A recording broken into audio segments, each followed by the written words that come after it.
सनातन नहीं मिटा था, रावण के अहंकार से जो सनातन नहीं टिका था, कंस के ओंकार से जो सनातन नहीं मिटा था, बाबर और औरंगजेब के अत्याचार से वह सनातन इन तुच्छ सत्ता परजीवी जीवों से क्या मिट पाएगा। आज इनको स्वयं अपने कृत्यों पर लज्जित होना चाहिए।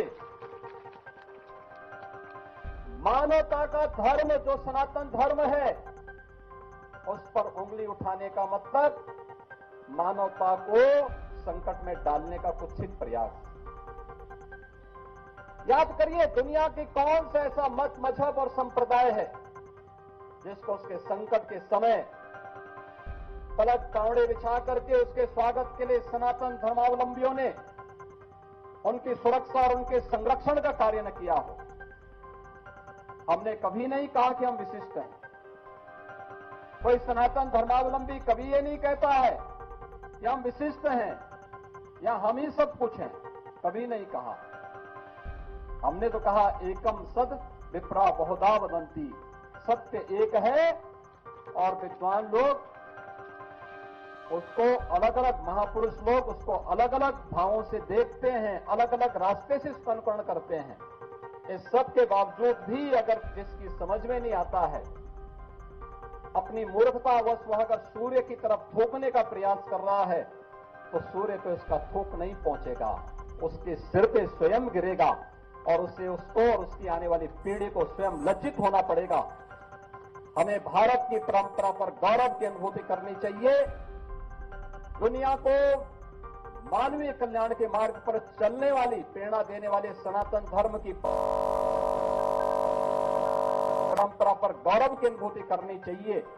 ये भारत की राष्ट्रीयता का प्रतीक है, भारत को एक नई प्रेरणा देने का माध्यम है, दुनिया के अंदर मानवता के कल्याण का मार्ग प्रशस्त करने वाला माध्यम बनता है।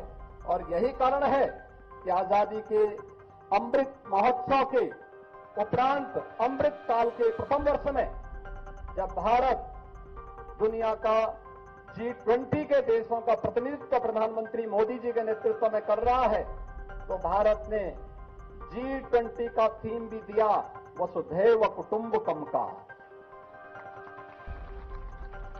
याद करिए, दुनिया जिस शब्द के तात्विक बोध को समझने में हो सकता है कि कहीं कोई कमी रह गई हो, लेकिन भारत हजारों वर्षों से इस बात को मानता रहा है, उस बात को अंगीकार करता रहा है।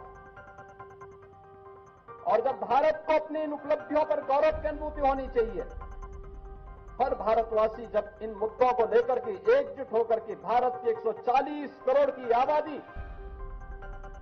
जब भारत के यशस्वी नेतृत्व में आगे बढ़कर के एक साथ कार्य करेगा, तो भारत को दुनिया की सबसे बड़ी ताकत के रूप में उभरने से कोई रोक नहीं सकता है। लेकिन जो लोग भारत की प्रगति और भारत की समृद्धि जिनको अच्छा नहीं लगता, वे लोग कुछ न कुछ व्यवधान पैदा करने का प्रयास करेंगे।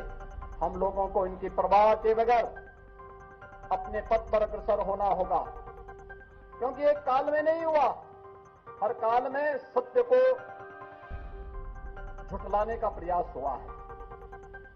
क्या रावण ने झुठलाने का प्रयास नहीं किया था? क्या उससे पहले हिरण्यकश्यप ने ईश्वर की और सनातन धर्म की अवमानना करने का प्रयास नहीं किया था? क्या कंस ने ईश्वरीय सत्ता को चुनौती नहीं दी थी? और ईश्वरीय सत्ता को चुनौती देने वाले आज क्या कर रहे हैं, उनकी स्थिति क्या है?